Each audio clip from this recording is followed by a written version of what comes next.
Live from Washington, D.C., this is Balance of Power with Joe Matthew and Kailey Leinz. President Trump is hiring. Welcome to the Monday edition of Balance of Power, as the president says he will announce a new Fed governor and a new BLS commissioner in the next couple of days. We'll talk over the next hour about the job search and whether it's possible to actually rig economic data. I'm Joe Matthew alongside Kailey Leinz in Washington. Kailey, the president, as recently as this morning, again contending that the jobs report was rigged by someone with political motivation. And yet no evidence has provided to actually been supportive of that claim at this point. But obviously, McIntyre, the former BLS chief, is now out. He says he will nominate someone exceptional to replace her in the coming days. We don't know exactly who that will be, but he also, of course, has the opportunity to nominate a new Fed governor after the earlier than expected departure of Adriana Kugler, which will happen later on this week. Keeping in mind, though, that both of these roles are going to require Senate confirmation. So it's no guarantee that President Trump can install exactly who he wants in both positions. Absolutely right. And no guarantee that credibility will follow them following these accusations. There could be questions about the motivations of the Fed chair that he picks as well, knowing that the next person to sit on the board could, in fact, be the next chair. Yeah, this is something we're going to speak about with a member of the House Financial Services Committee coming up in just a few moments. Republican Congressman Bryan Steil of Wisconsin will be joining us, not just on that, but of course the perhaps difficult, shall we say, town hall he has back home in his district, where he heard from constituents that they're not too thrilled with everything that Congress or this administration is doing. Pretty rambunctious session, as we learned last week, to the extent that some protesters even walked a cardboard coffin to his home, Kailey, which brings up a whole boatload of questions about security, and we'll get into all of that with Congressman Steil ahead. Indeed, we will. But we begin, as always, with a check on financial markets. And to do so, we turn to Charlie Pellet up in New York. Hey, Charlie. Hi, thank you very much, Joe and Kailey. And here's what's going on. The Dow, the S&P, NASDAQ, they're all pushing higher. S&P right now holding very close to session highs, looking at an 83-point gain right now, with the S&P at 63.21, up by almost 1.4%. The Dow's up 542 now, up 1.2%, while NASDAQ is surging 369 points, up 1.8%. The Bloomberg Mag 7 index up by 1.9%. All of this with the 10-year at 4.20%, the 2-year 3.69%. We've got spot gold up $8 the ounce, $33.71. That's a gain of just about 0.2%.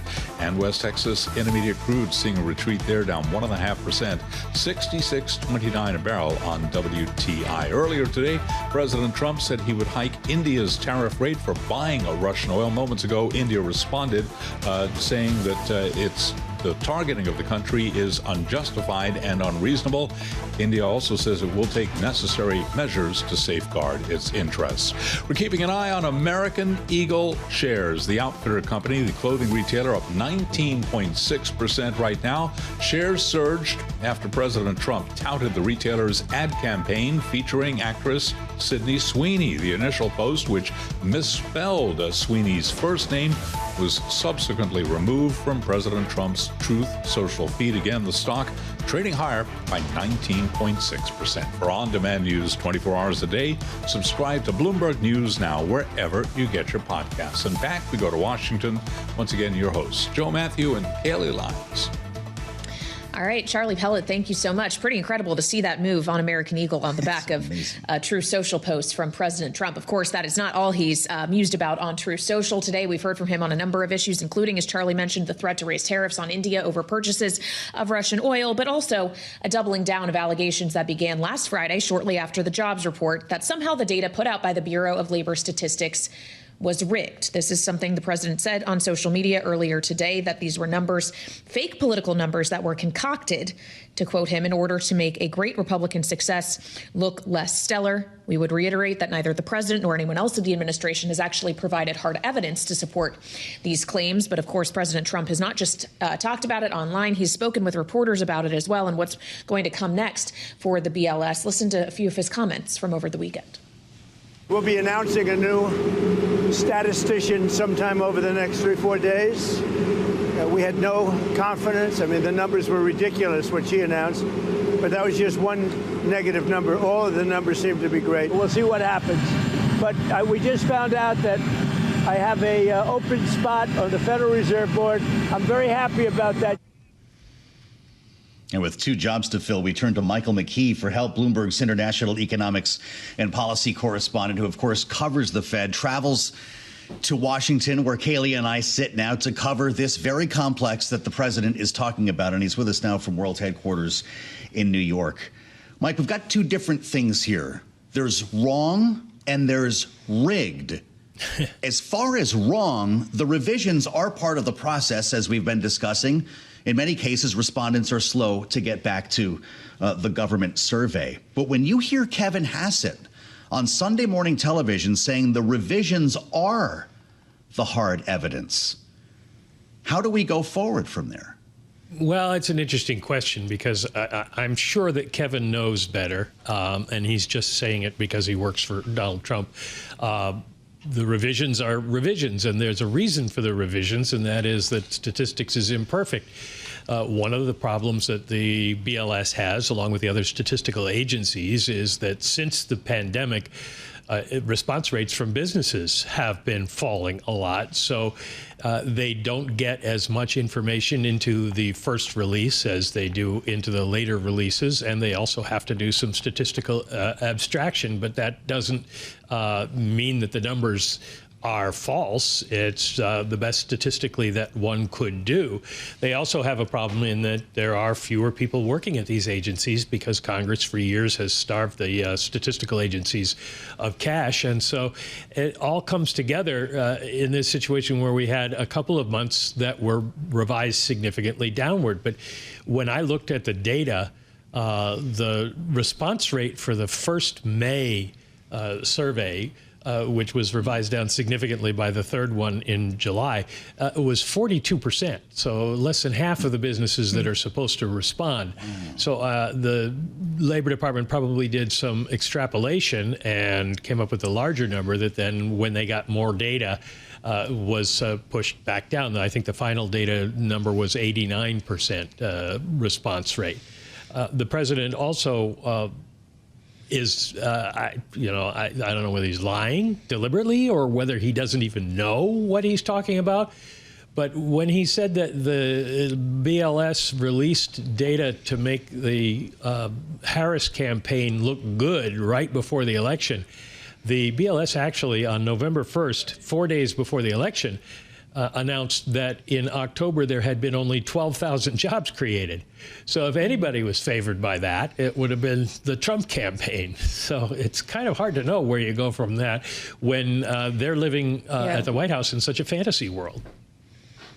Well, and of course, that more than 800,000 revision number we talked about from 2024 actually happened during the Democratic National Convention. Joe and I were in Chicago. It was well before the election. So, Mike, that's on the BLS side. Of course, President Trump is talking about not just filling that role, but a new role on the Federal Reserve Board of Governors as well. How should we be reading into who ultimately he names potentially as soon as this week, and what it will mean to who ultimately is going to succeed Jerome Powell as Fed chair?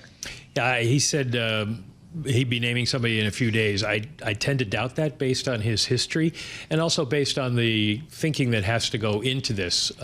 Scott Bessent has started a process. I'm not sure how far along he is in vetting somebody to replace Jay Powell as chair and, in theory, at the same time replace Adriana Kugler in her governor's spot.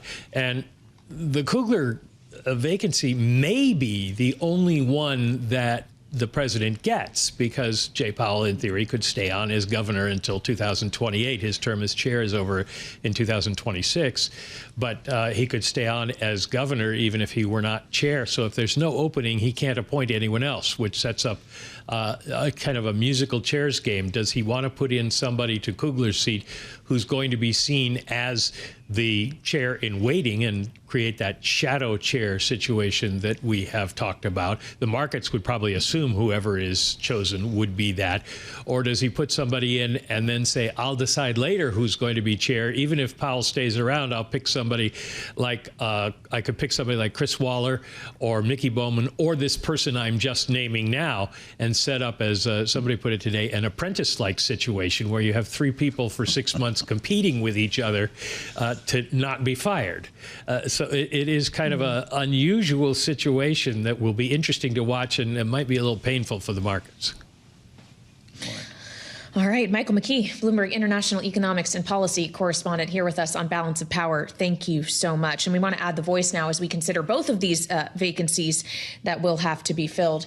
Of a member of the House Financial Services Committee, also chair of the House Administration Committee, Republican Congressman Bryan Steil of Wisconsin is back with us on Bloomberg TV and radio. Congressman, welcome back to the show. It's good to have you. If we could just begin with the Bureau of Labor Statistics chief being fired over the jobs data. Have you, as a member of the Financial Services Committee, seen evidence to support the president's claims? And in the absence of that evidence, do you think this firing was justified?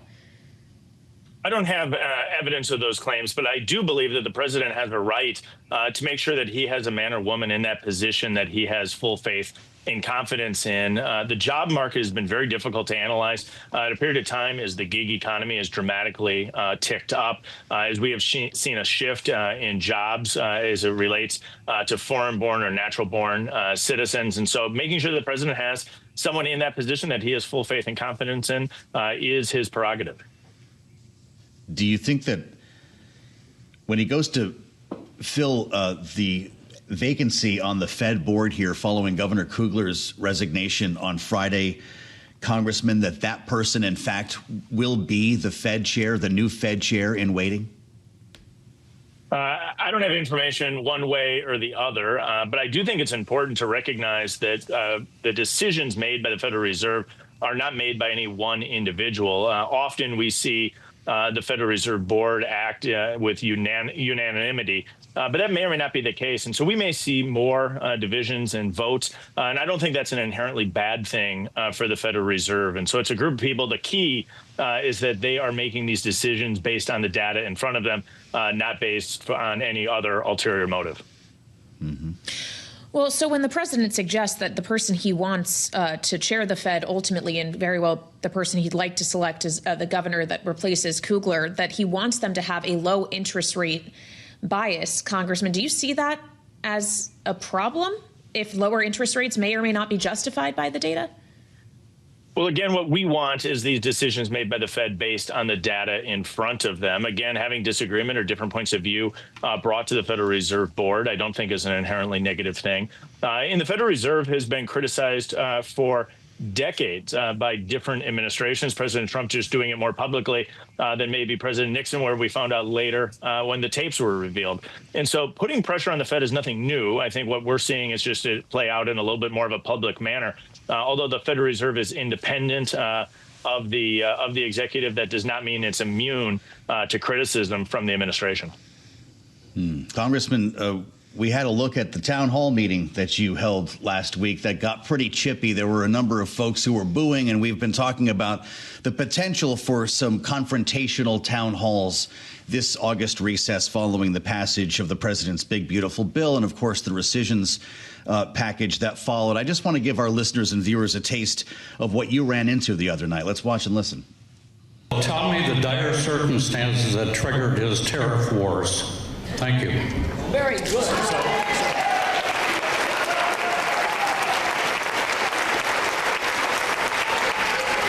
Tom, you got a veteran's hat, so out of the gates, I just want to say thank you for your service to our country. As we look at the broader tariff back and forth that's going on with the administration, this really, at its core, needs to be an opportunity to make sure that other countries are treating the United States fairly. The United States. So a big round of booing there, and as we read in the local media, Congressman, protesters actually walked to your home with a cardboard coffin to represent the people they say would die from cuts to Medicaid. I'm just curious what your thoughts are coming out of a session like that and how you respond to these constituents. I've done dozens and dozens of town halls across Wisconsin over the years. Media reports said that probably out of a room of roughly 400 people, there may be 30 to 50 protesters inside. Rest assured, they were loud. I don't think that group of protesters, the small group that was inside the room, were really representative of the views of most people in southeast Wisconsin. This was a group that tried to obstruct the Pledge of Allegiance, booed when we said, let's have a productive conversation.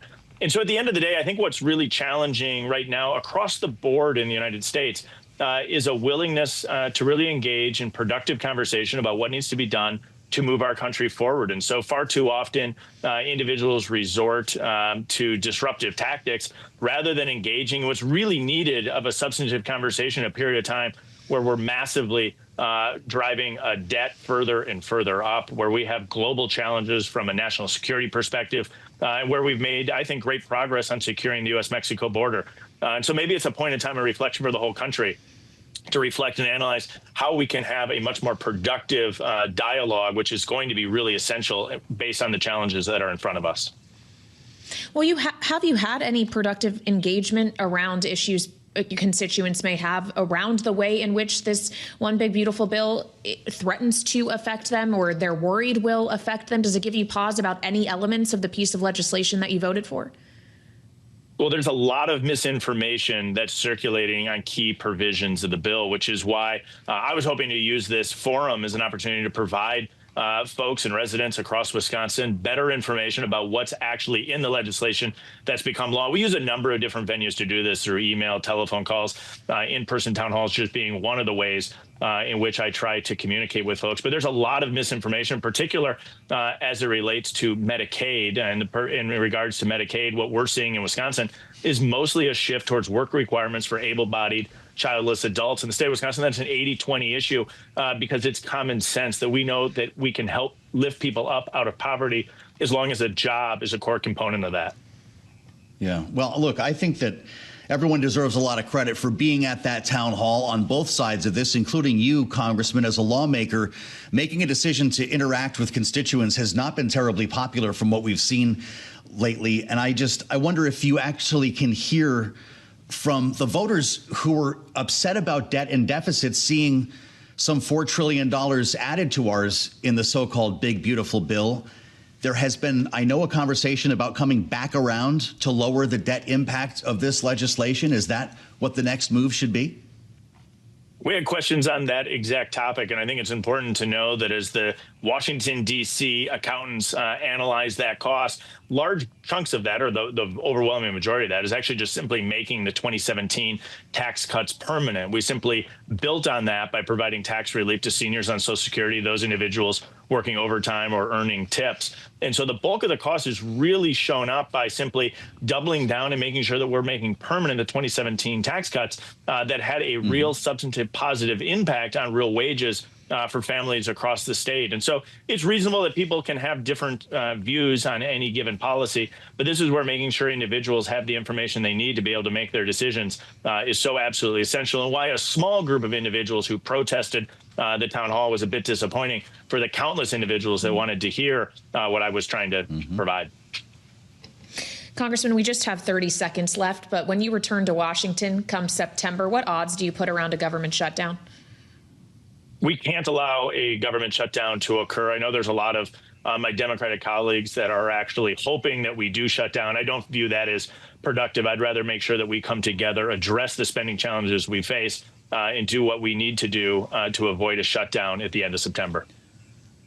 Appreciate you joining us here from what looks like a beautiful day in Wisconsin, by the way, Congressman. We'll do this again soon, I'm sure, and certainly when you're back in the Capitol. It's Bryan Steil, Republican Congressman from Wisconsin's 1st District. I'm Joe Matthew alongside Kailey Leinz in Washington. We'll assemble our panel next as Democrats in the state of Texas flee the Lone Star State to avoid reaching a quorum that could prompt a redrawing of congressional maps. We'll have the story next on Bloomberg. In Washington, where the town has been abuzz for weeks now about the potential of redistricting wars heading into the 2026 midterm.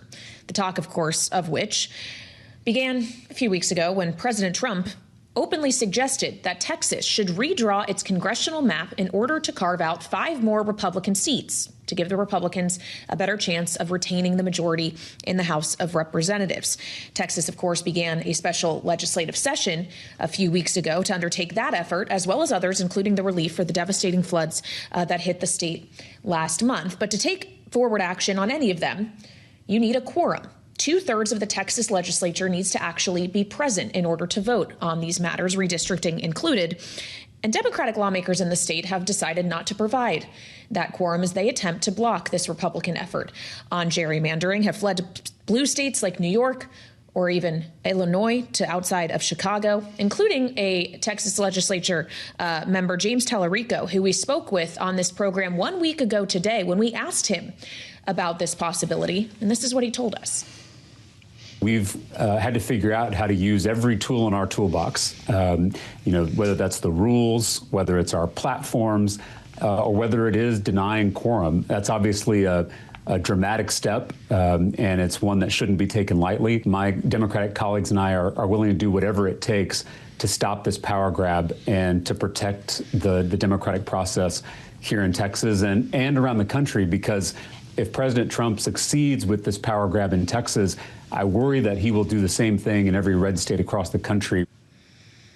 That was 1 week ago here on Balance of Power. Fast forward to today, and James Tallarico is now one of 57 Democrats who's chosen to leave the state, preventing Republicans from, I should say, reaching a quorum, and therefore at least temporarily blocking this redrawing from happening. We want to get into this with Julie Fine, Bloomberg's Texas bureau chief, who has been very busy on this story now for a couple of weeks, and with us from Dallas. Julie, it's an interesting move here, but it can only go so far, right? Governor Greg Abbott can call as many special sessions as he wants. So is the effort here to simply publicize what's happening? Well, I think the effort here is to draw attention to it, certainly. However, they are working very hard to make sure that this doesn't happen very soon. I mean, when you look at the redistricting bill, this is the first bill that has come up for the House to vote on. I think that infuriated many, knowing that it would be put on the clock so that they would have to stay there, because you leave and you have flooding on as well. So obviously, this is a choice that they decided to make, and they know that Republicans will discuss that. This, Joe, you've discussed this before, is temporary, because at the end of the day, when you talk about the tools in the toolbox, one of them is not the majority. And that's what you really need to get something through here, so they can stay out. They'll draw attention to it, certainly. But I think what they're also trying to do is make sure that other states that can redistrict pay attention to what's happening. Mm-hmm. Well, Julie, when we talk about tools in the toolbox, what about the tools available to opponents of what Democrats are doing here, like for Governor Abbott or the Attorney General Ken Paxton, who has floated the idea of arresting these lawmakers who have left the state? What real consequence could these individuals face? Well, that certainly depends, and that would explain why they are in Illinois. That is a Democratic state, and you heard Governor Pritzker at the news conference say last night he will do everything he can to protect them. The question is when they go back to Texas. So clearly they understand that this is a risk that they are taking, but certainly the Attorney General has made it very clear that he thinks that they can be arrested. Governor Abbott now threatening their seats, talking about vacating them. So in the next few days, I think you're going to really see what direction this is headed in. This session lasts 2 more weeks. All right. Bloomberg's Texas bureau chief, Julie Fine, appreciate your reporting on this. Thank you so much. And as Julie mentioned, we did see the governor of Illinois, J.B. Pritzker, greeting members yesterday outside of Chicago. Let's get a taste of what he said. Trump came up with a new scheme, rig the system, by ramming through a corrupt mid-decade redistricting plan that would steal 5 congressional seats, silencing millions of voices, especially Black and Latino voters. Let's be clear, this is not just rigging the system in Texas. It's about rigging the system against the rights of all Americans. And for those with us on radio and not YouTube or TV, it's worth noting that jbpritzker.com was pasted multiple times as the backdrop for these remarks. So let's get into this now with our political panel. Bloomberg Politics contributors Rick Davis and Jeannie Shanzano are with us. Rick Davis, of course, Stonecourt Capital partner and Republican strategist. Jeannie, our Democratic analyst and senior democracy fellow at the Center for the Study of the Presidency and Congress. Jeannie, we've talked about, or we were just talking about with Julie, how all of this is a chance for Democrats to publicize what's going on in Texas. But is it also a chance for the likes of J.B. Pritzker, a potential 2028 candidate? It absolutely is. And I'm so glad you mentioned what was behind him, because, Kailey, you can save democracy and raise money, apparently, at the same time for your run for 28. But this is really a precursor, not just to the midterms, but to 28. And you're giving a lot of state and local Democrats the chance to show Americans that they are willing to fight for them. And that is what many Democrats on the ground want. I think one of the ironies of this entire story is the fact that this is allowed because the Supreme Court said it is constitutional to politically gerrymander. And that has gotten us into this position where you now have Texas and sure to follow other states, whether California, New York, Illinois, they will try to gerrymander. And the losers here are the American public, Republican and Democrat, because what you're doing is denying people a choice at the ballot box, making our House districts less competitive. And that is anti-democratic with a small d. I know we've seen this move before, Rick, but what kind of strategy is this here? You go to hang out with Pritzker in Chicago, Kathy Hochul in Albany. I guess some of the others are in Boston right now, but you have to come home eventually. Might have to pay fines when you do it, and then the governor simply schedules another special session. This doesn't keep anything from happening, does it? Yeah, it's not a winning formula from what I can tell, and I don't know, but most Texans, I would think, hanging out with those Democratic leaders in Yankee states is probably not exactly a positive for them coming back to their home district. So, I mean, I can't believe that's going to work. And then on the top of it, you've got another liberal Democratic governor, Gavin Newsom, saying he's going to do the same thing they're doing in Texas. So, like, I'm sorry, sounds like you've adopted the same strategy. So why are these people hiding? I honestly don't think it's a winning issue for Democrats. Nobody's ever won an election that I can recall, you know, decrying the negative state of redistricting. I mean, even the Supreme Court says, you know what? Districts are set by political means, and that's exactly what they're talking about doing. So the likelihood that any of this is going to result in a successful lawsuit, devil's in the details, but that's been tried before, and very rarely does it succeed. So I don't know. I mean, I think this takes Democrats off their game, puts them in an awkward spot where some of the leaders are claiming to want to do the same thing, and others are harboring people who are trying to avoid it. So where are you, Democrats? Are you for this or are you against it? Well, so let's add the voice of another Democratic governor. Rick, of course, mentioned that California Governor Gavin Newsom has floated the idea of pursuing something similar, but so too earlier today did the governor of New York, Kathy Hochul. To refuse to stand up and fight for our democracy as we are joining in solidarity with our friends from Texas means one thing. You won't fight for democracy, you're doomed to lose it. If Republicans are willing to rewrite these rules to give themselves an advantage, then they're leaving us no choice. We must do the same. There's a phrase, you have to fight fire with fire. That is a true statement of how we're feeling right now. Jeannie, is the more fire strategy the right one here? Yeah, and we're hearing that strategy. You mentioned Newsom, Hochul, Pritzker, also people like Holder, who famously has been against this strategy until he is for it now. You know, the party has no choice as they see it. Once one party goes down this direction, the other one is going to follow, whether you like it or not. But I'm not sure this makes the Republicans seem strong. We've seen two examples in the last few days, to me, of Donald Trump feeling very nervous. Number one, he gets bad job numbers. He's so concerned, he fires the messenger. Number two, it doesn't seem like they feel they can win the midterm unless they rig the districts in Texas and potentially other states. So to me, I think it screams that the GOP has a bigger issue here than redistricting, which is why can't they run fairly on their message? And you were just talking to Representative Steil about the difficult town calls he and I'm sure other Republicans are having as they go out to sell this wildly unpopular bill. So I think this screams concern about holding the House because the public isn't seeing what they've done so far in a positive light. Well, it's, of course, I mean, it would potentially be an issue either way with a majority of 3 or whatever the speaker is dealing with right now. Rick, you mentioned nobody's ever won elected office beating the drum on gerrymandering.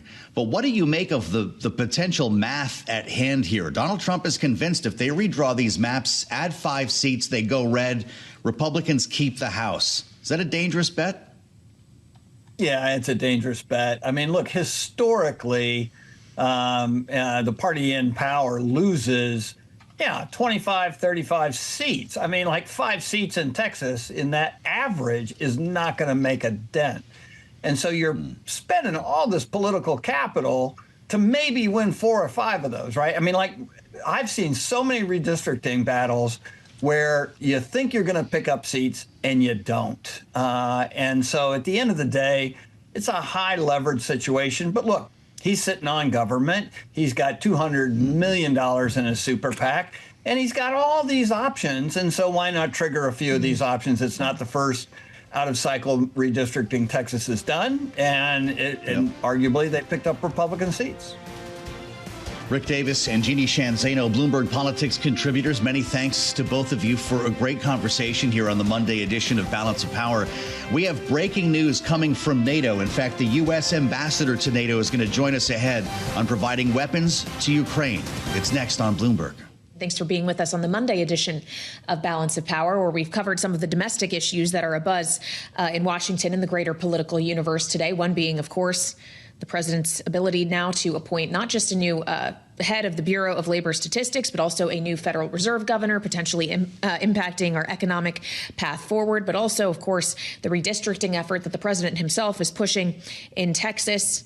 President Trump also weighed in on American Eagle and the Sydney Sweeney ad earlier today. We don't need to get into that, though. President Trump, though, not stopping there, as he threatens today to raise tariffs on India for purchases they continue to make of Russian oil. Of course, the threat to impose things like higher tariffs or secondary sanctions on countries that purchase Russian energy, part of what has been a bit of a tone shift from President Trump when it comes to Russia's ongoing war with Ukraine. That, of course, was further evidenced last month as well by an announcement that was made that the U.S. would be providing more weaponry to Ukraine, but that distribution would actually be handled by NATO and that NATO countries, Joe, would pay for it. And today we got the announcement of the first country that is making such a purchase. It's the Netherlands. That's right. We had a lot of questions at the time about how exactly this would work, but it's being laid out before our eyes. They're calling it PEARL, I believe is the acronym, Priority Ukraine Requirements List, a financing mechanism worth about 500 million euros, about $578 million.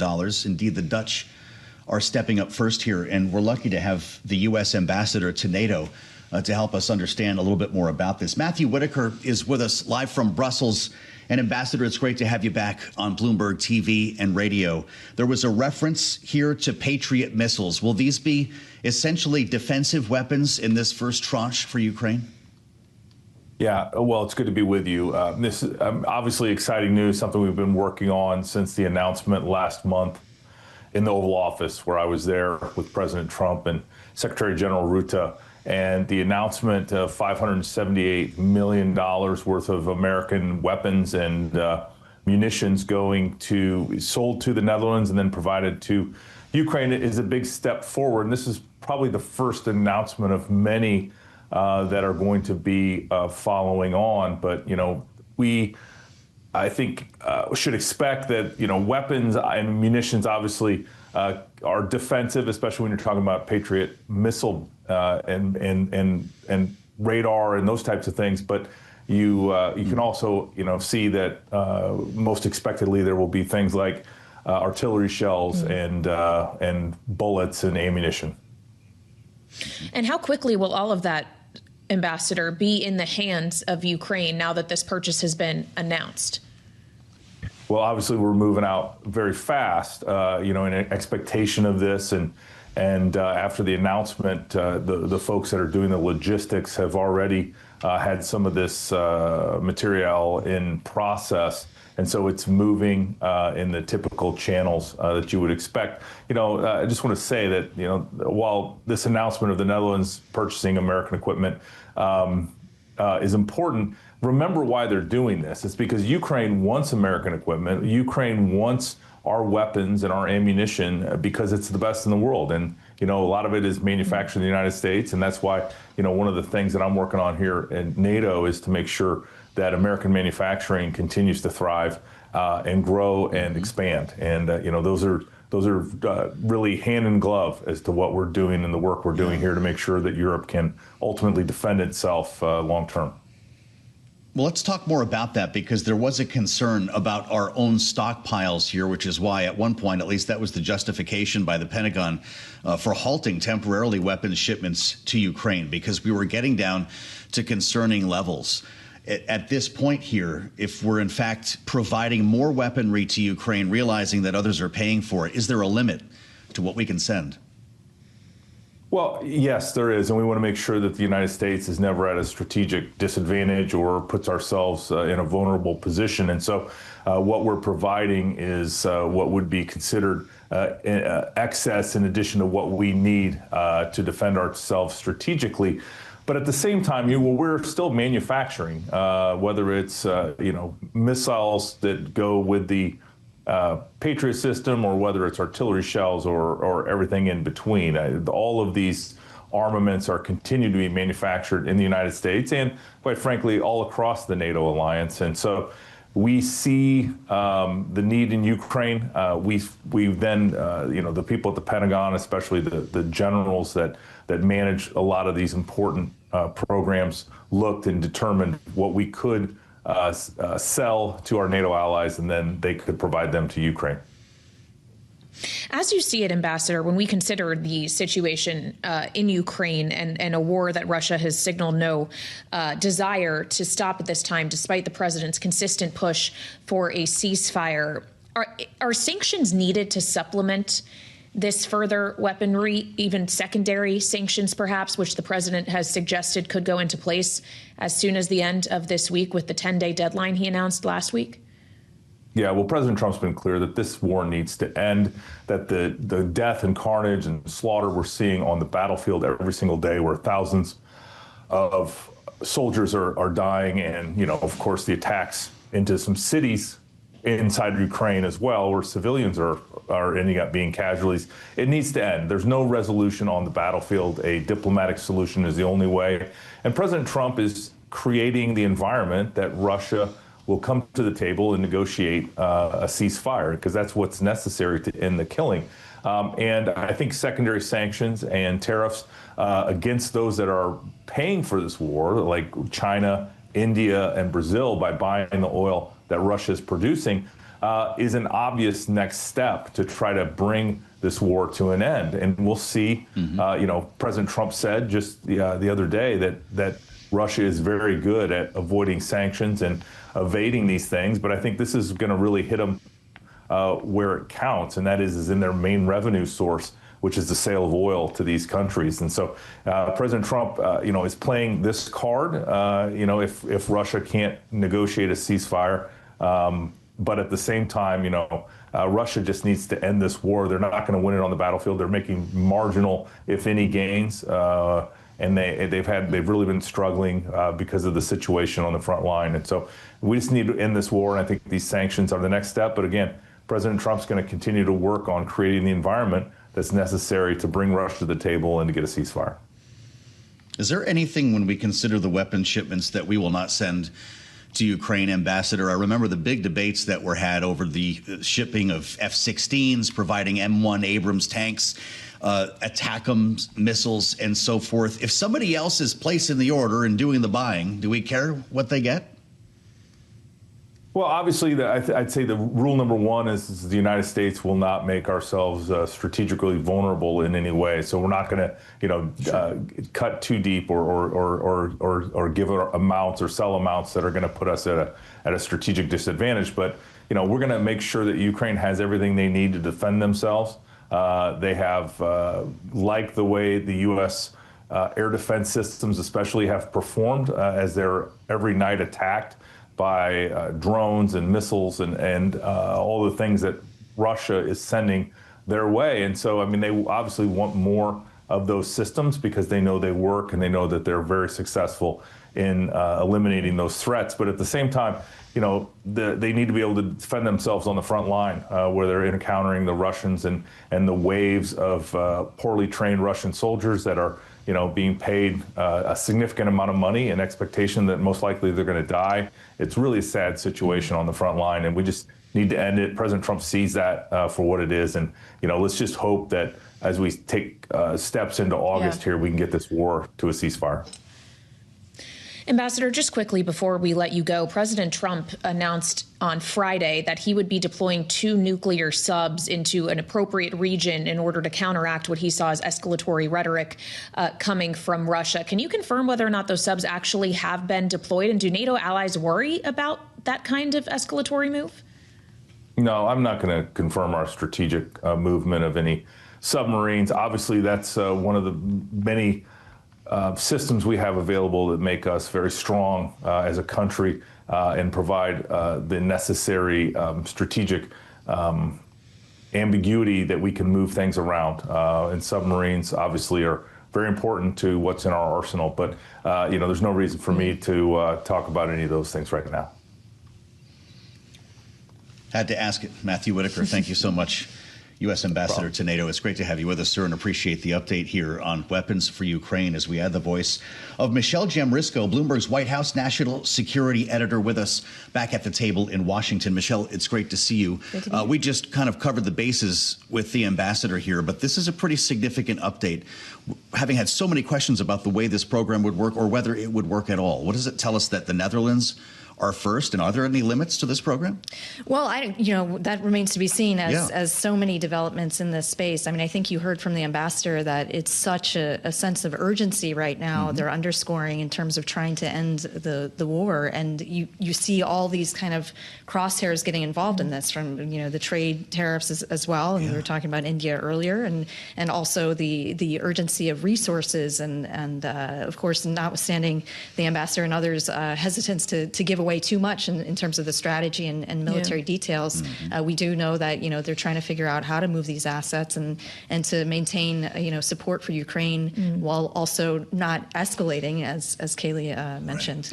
Well, on India, the threat of higher tariffs of an amount that he did not specify, is that likely to change India's behavior, Michelle? Are they signaling they're going to stop purchasing Russian oil? I think we're seeing the very high bar that successive U.S. presidents have dealt with in trying to persuade India on a moralistic line in terms of purchases. I mean, I can remember even 2 years ago now when we were having this conversation with Indian energy minister at the time about the Russian oil purchases and the U.S.'s disdain for it, and he had something to say about how it wasn't altruism, it's not philanthropy. They're making these purchases for their domestic population, the most populous nation in the world, on the basis of pragmatism, and they're just not going to budge right now on that. Well, that's important because the president says they don't care how many people in Ukraine are being killed by the Russian war machine.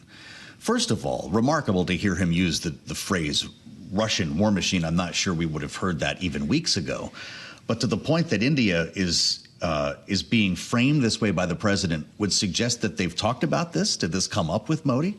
Well, we can't get inside, his head on the conversations he's personally had with Modi, but we do know, of course, he's had warm relations with the Indian leader for some time. I mean, dating back to campaign trail, meetings and events and that sort of thing. So it really just does again underscore, the toughness which India is using, their leverage and saying, no, we're not going to sway on this. And by the way, we don't appreciate, they said in a statement last hour, that the EU and the U.S. are being somewhat hypocritical in this, and they're pointing to purchases of different goods by those two entities too, so from Russia. So there's a lot of war of words going on right now, and it's the India tariff deal is just one thing that's being caught in this sense of urgency that Trump has renewed over ending the war in Ukraine, that he, by the way, campaigned on finishing on day one. So we'll see. Yep, 24 hours was a promise at one point. Michelle Jamrisko, Bloomberg White House and national security editor, thank you so much for joining us. We'll, of course, have more on this story coming up at 5 p.m., but get back to our other top stories as well when it comes to vacancies at the Fed, at the BLS, and, of course, redistricting efforts across the country, That's potentially. Right. Democrats fleeing Texas. We'll have a lot to cover, along with a stock market that just keeps reaching higher through this earnings season. So meet us back here at 5 p.m. Eastern on the late edition of Balance of Power, only on Bloomberg.